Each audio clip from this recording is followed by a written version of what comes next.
അങ്ങനെ ഞങ്ങളും പോയി ഒരു വയനാടൻ ട്രിപ്പ്, അതും ഫാമിലി ആയിട്ട്. അടിപൊളി വൈബായിരുന്നു കേട്ടോ. ഇങ്ങനെയൊക്കെ ഇടയ്ക്കൊരു ഫാമിലി ട്രിപ്പൊക്കെ പോയി കഴിഞ്ഞാൽ മനസ്സിനൊരു സന്തോഷമാണ്.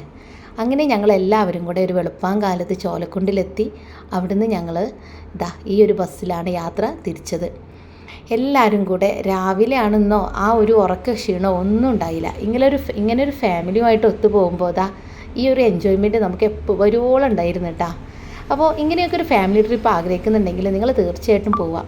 അധികം പ്ലാനിങ് ഒന്നും പാടില്ല കാരണം പ്ലാനിങ് ഒക്കെ ചെയ്താൽ നമ്മൾ എന്തായാലും നമ്മുടെ ഒരു യാത്ര ഉണ്ടാവില്ല. അതാണ് വാസ്തവം.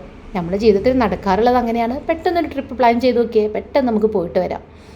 അങ്ങനെ ഇപ്പോൾ ഞങ്ങളുടെ ഫാമിലിയിൽ നിന്ന് ഞങ്ങൾ ആദ്യമായിട്ടാണ് ഇങ്ങനൊരു എല്ലാവരും കൂടെ ഒരുമിച്ചൊരു യാത്ര പോയത്. അതും ഭയങ്കര രസമായിരുന്നു കേട്ടോ. ഞാൻ ആദ്യമായിട്ടാണ് കേട്ടോ വയനാട് കാണുന്നത്.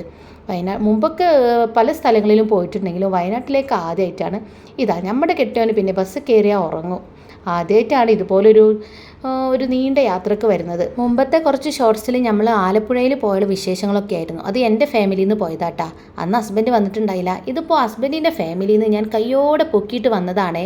അതുകൊണ്ട് തന്നെ ഞങ്ങൾ ചോലക്കുടിയിൽ എല്ലാവരും ഒരുമിച്ചുള്ള ഒരു യാത്രയായിരുന്നു. അങ്ങനെ നമ്മൾ വയനാട്ടിലേക്ക് താമരശ്ശേരി ചുരമൊക്കെ കയറി ഈ ഒരു കാടും മലകളും ഒക്കെ കണ്ട് ചെറിയ കോടയൊക്കെ ഉണ്ടായിരുന്നു. ഇതെല്ലാം ആസ്വദിച്ച് അങ്ങനെ പോയിക്കൊണ്ടിരിക്കുകയാണ്. ടൂറൊക്കെ പോവുകയാണെങ്കിൽ നമ്മൾ ഇതുപോലെ ഫാമിലിയായിട്ട് ഒത്തൊരുമയോടെ പോകണം.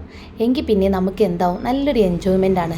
നമ്മളെ ഫാമിലിനെ നമ്മൾ മനസ്സിലാക്കുന്നത് ഇതുപോലുള്ള ട്രിപ്പിനൊക്കെ ആയിരിക്കും എന്നാണ് എനിക്ക് തോന്നുന്നത് കേട്ടോ. അപ്പോൾ ഈ വീഡിയോ നിങ്ങൾക്ക് ഇഷ്ടപ്പെട്ടെങ്കിൽ ലൈക്ക് ചെയ്യുക, ഷെയർ ചെയ്യുക, കമൻറ്റ് ചെയ്യുക. നിങ്ങൾക്ക് ഇതിൻ്റെ ബാക്കി മുഴുവൻ കാണണമെന്നുണ്ടെങ്കിൽ സബ്സ്ക്രൈബ് ചെയ്ത് കൂടെ കൂട്ടിക്കോളൂ. അപ്പോൾ വീണ്ടും വരാം. Okay, by.